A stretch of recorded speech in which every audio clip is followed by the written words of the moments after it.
and the Anderson shelter had a direct hit.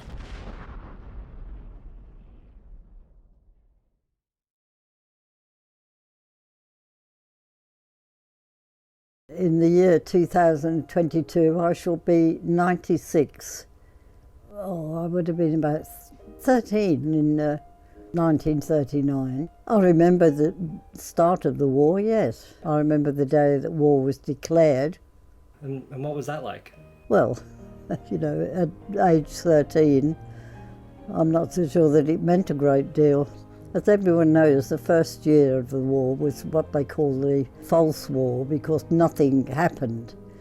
It wasn't really until 1940 that they started to get aggressive. And so do you remember the men in Coventry going off? Well, I knew neighbours who had children of, military age. Coventry was heavily bombed during the war, wasn't it? Oh, very. It was obliterated almost. Once the bombing started to be consistent, more or less the sirens would go off every night.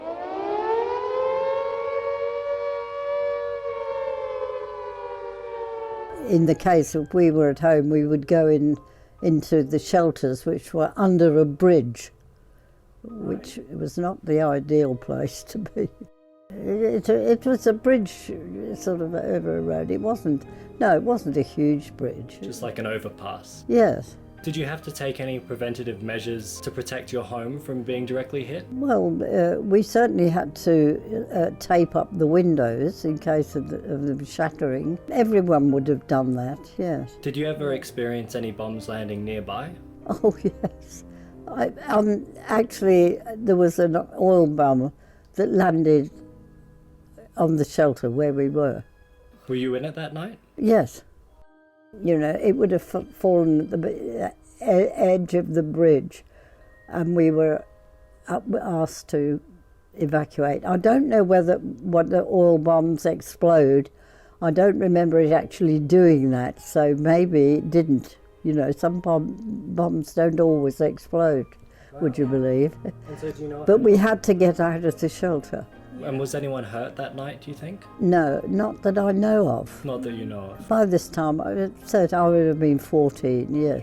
Was there any rationing at that point? Well, it was. They started rationing pretty quickly, but it wasn't immediately. It was still sort of available. There were fats rationed, and meat was rationed, and sugar was rationed. Sweets were rationed. Confectionery was rationed. Well, what do? That's all you can get. So you take your ration book, and once a week you go to the grocer's or your butcher's or wherever you have to register with a butcher or a grocer, and then you went there and got your rations, and they cut out the coupons for that week. Was it true that people were asked to plant their own victory gardens?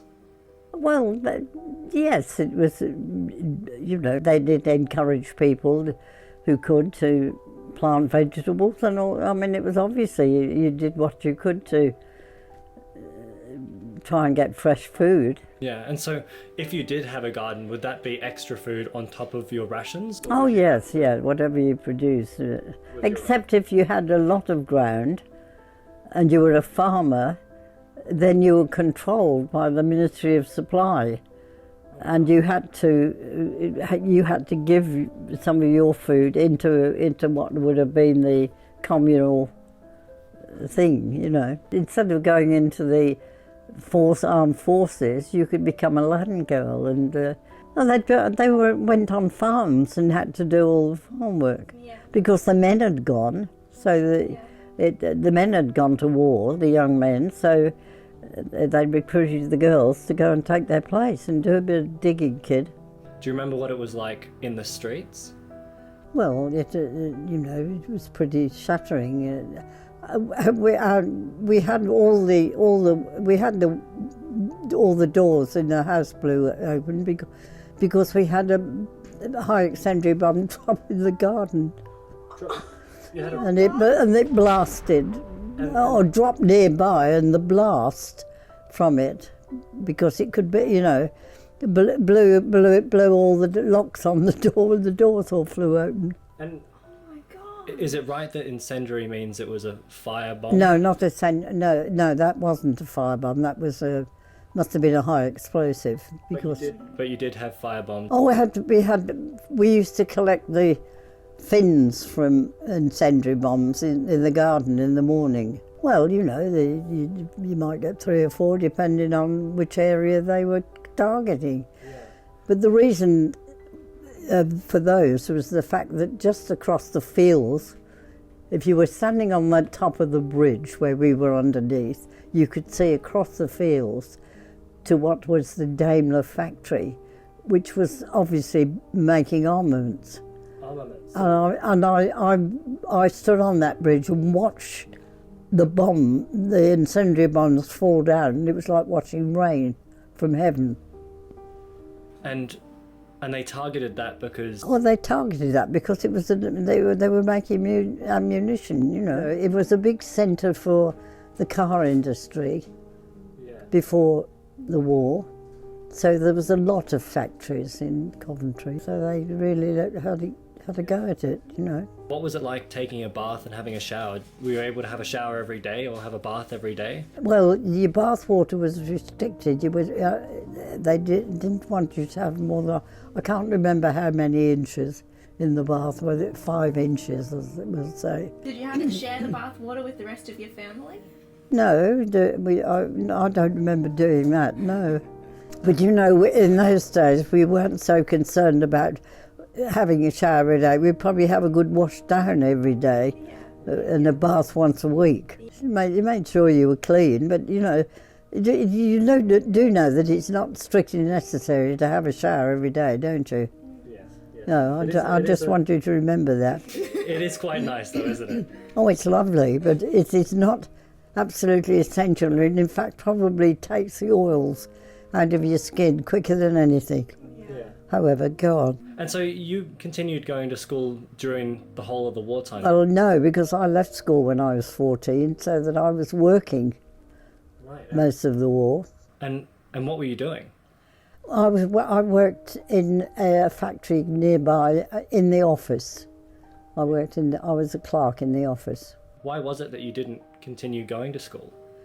Well, because in those days you could leave school at 14. You could. And nobody ever said stay on. Or I did quite well at school, but there was no sort of question about saying, well, stay on. So I went out and got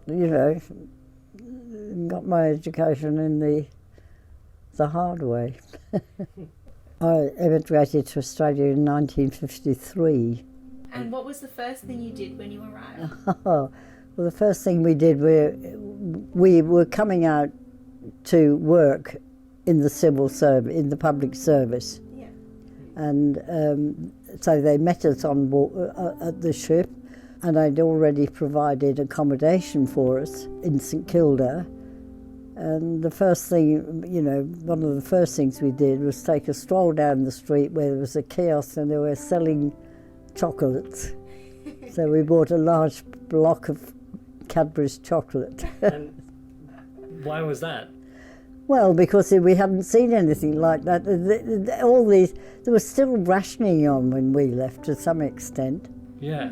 So for years after the war, you still couldn't buy a bar of chocolate? No, years after the war, there was still a lot of rationing. And certainly things like confection, that would have been the least of their worries, obviously, in terms of feeding people. Were you worried at any point during the war that you would be invaded?